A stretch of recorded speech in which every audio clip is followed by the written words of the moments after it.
Okay, we are back. We are looking at question 8.12, which is very similar to 8.11. Solve the problem illustrated in example 8.10 using the Henderson-Hasselbalch equation.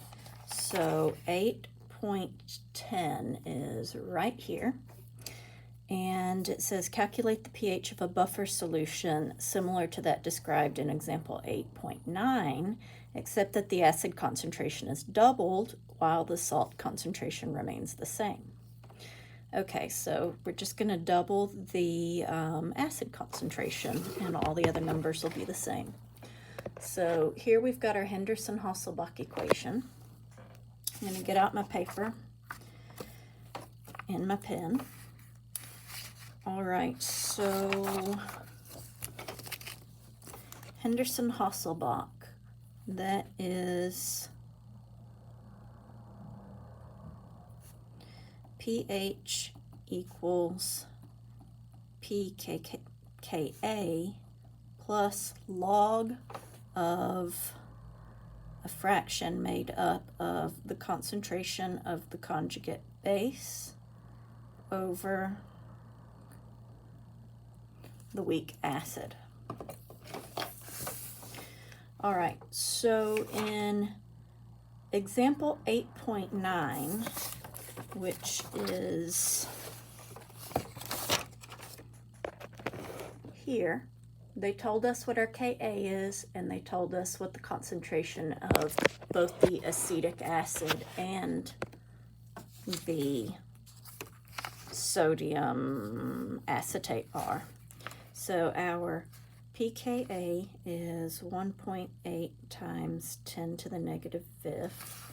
And then in this case, both of our concentrations were the same, and that is 1.0 times 10 to the negative 1 molarity.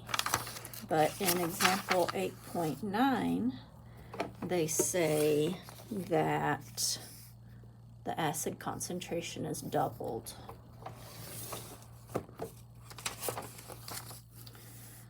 So this just belongs to the conjugate base, and our acid is 2 times 1.0 times 10 to the negative 1 molarity for our acid. So we plug in our new numbers. Remember that this is negative log of, stick it in the calculator, and we've got our answer. So we've got negative log of 1.8 times 10 to the negative fifth plus log of 1.0 times 10 to the negative 1 molarity, and then divided by. So if you stick this into the calculator, you'll see what it is, but I also just want to tell you that if for whatever reason you're doing it in your head, it'll just be 2 times this number, and then the rest of this gets carried on. So 2.0 times 10 to the negative 1 molarity. And you can even see that here in your textbook.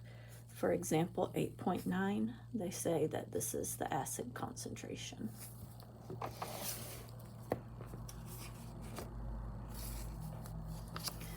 So we plug those in the calculator, and we should end up with 4.44. I don't have my calculator handy to show you what buttons to push. I can tell you that on your scientific calculator you will have a button that has a negative in it. It's not the minus. You can tell because it's got parentheses around it.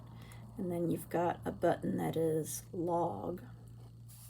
And then you'll put in your 1.8. And at this point you can either hit second comma to get to the small ee, or you can literally hit the multiplication and then the 10 and then the caret button to get to negative 5.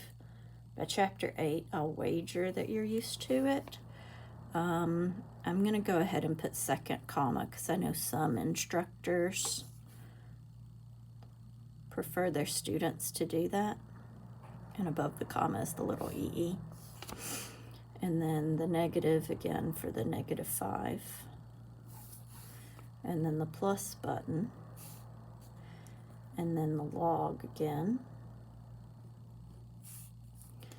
And then for this part, anytime I've got fractions, I like to surround them in parentheses just to play it safe. I think when you hit log, you do get an open parenthesis though. So then 1.0 and then second comma with the EE that's on top. And then the negative button for the -1. And then divided by. And if you can, put closed parenthesis here.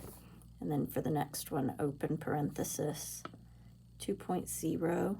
And then second comma for the little EE at the top, negative button, and then 1, and then the close parenthesis key, and then enter. Looks like a lot when it's on paper, but a lot of it is just doing the scientific notation, which you're probably used to by now.